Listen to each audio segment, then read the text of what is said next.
Hey guys, it's Tina and welcome back to my channel. So we are in week 4 of our February Meal Prep series, and I just wanted to thank you all for the wonderful feedback that you've been giving me, liking, sharing these videos. It's really been incredible. Today's video is inspired by one of my favorite YouTube cooking channels, and that is The Domestic Geek.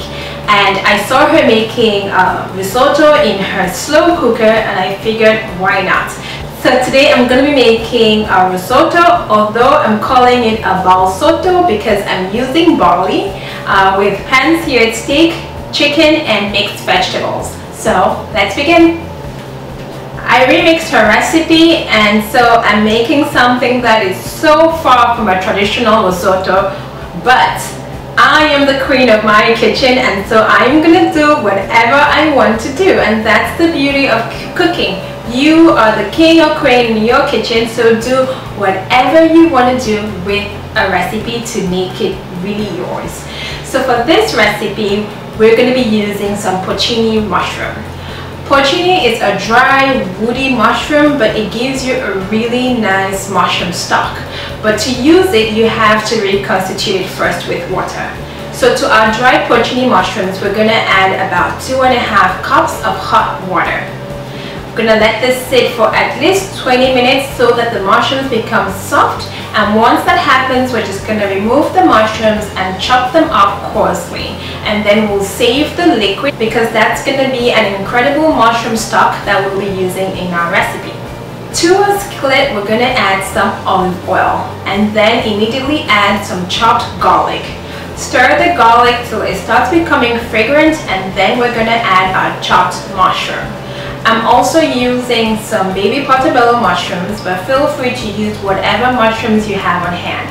Add the baby portobello as well as the chopped porcini mushrooms and stir. I'm going to season this with some salt and pepper, and then cook it down till all the liquid has evaporated and the mushrooms are nice and soft. This will take on average anywhere from 7 to 9 minutes. Once the mushrooms are soft and cooked, we're just going to remove it from the skillet. Next up, we're going to brown our onions, which is an important part in making this Barlsotto. So to the same skillet, we're going to add some olive oil and then about 1 tablespoon of butter. Let the butter melt. Once it's nicely melted, we're going to add our chopped onions as well as scallions. Mix everything together and then season with a pinch of salt and pepper. If you've been watching my videos, then you know I love seasoning every single layer of my dish. So I always add a pinch of salt and pepper as I go along. Once the onions are soft, return about 1/4 of your sauteed mushrooms to the pan. We're also going to add our barley and stir. I'm using about 2 cups of barley.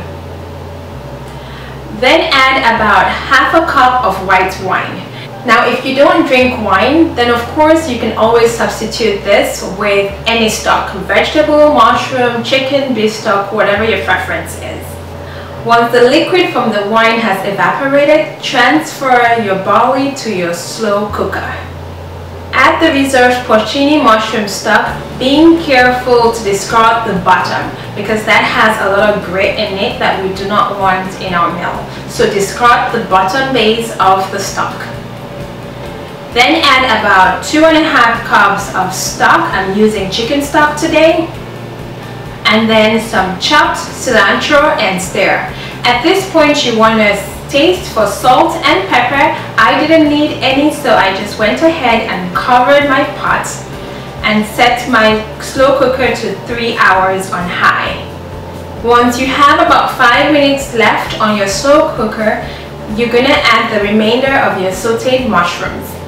Also grate in a little bit of some fresh Parmesan cheese and mix everything together.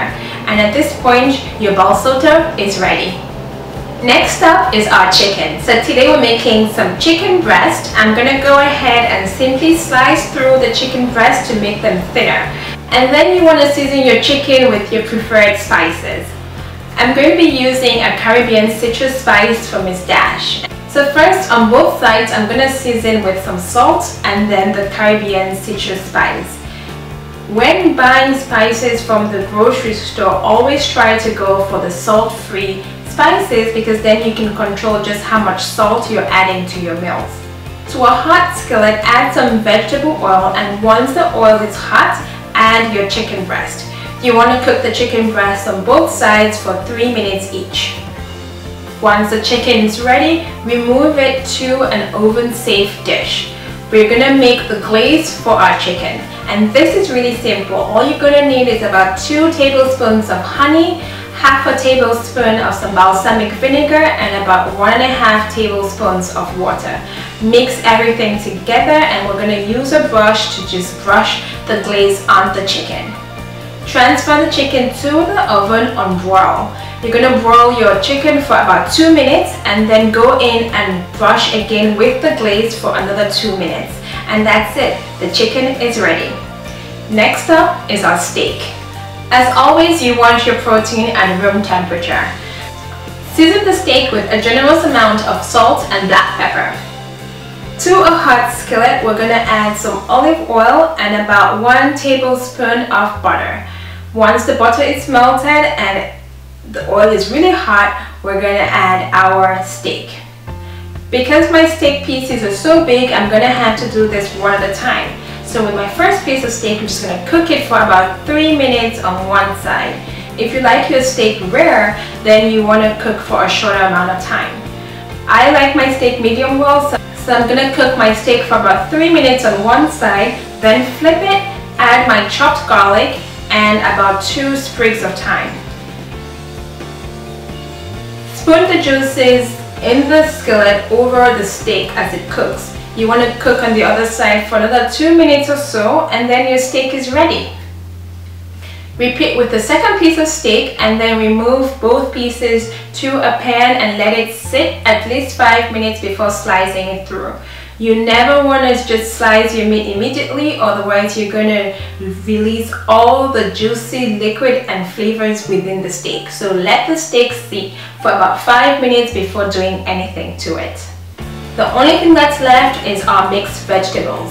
And I just like to steam my vegetables. And so to my pan, I'm just going to bring a little bit of water to a boil, put a sieve over the pot, and then add my vegetables to steam. The steam from the boiling water underneath is what's going to cook my vegetables and heat them up. And you're done. And so that's it. Your meal prep is fully done, and all that is left is simply dishing the meals out into their respective containers. And so that's it, the final video in our February meal prep series. I hope you enjoyed the series. If you missed any of the videos, then I will leave links in the description box for you. Thank you so much for watching. Please don't forget to like, comment, subscribe. Of course, if you're on Instagram, please follow me, MissT1806. I will continue sharing my meal prep pictures weekly of the things I will be eating for the upcoming week. Also, if you meal prep and you're on Instagram, then please use the hashtag #MealPrepWithTina. That way I can see what wonderful things you are making in your kitchens, but you can also inspire other people looking for meal prep ideas. So thank you so much for watching. I know you have missed the hair tutorials, so next week I will be back with my regular hair tutorials. So see you next week, and from my kitchen to you, bon appetit guys. Bye! Want more meal prep? Then click the link to check out the other videos or check the description box for more links. See you later. Don't forget to subscribe and share. Bye!